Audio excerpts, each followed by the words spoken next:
seabed has been a safe environment for decades, and now it's not anymore. That's really when we had to shift our perspective.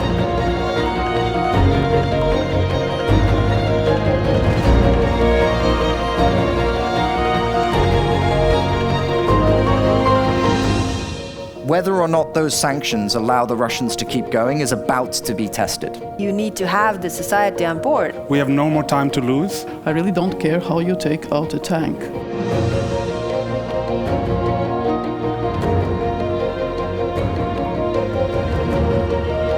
70% of Russia's industrial output is guaranteed by Chinese machinery.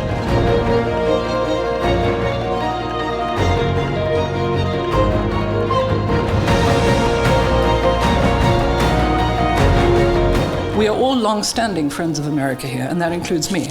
But this America often feels less like Europe's ally than an adversary.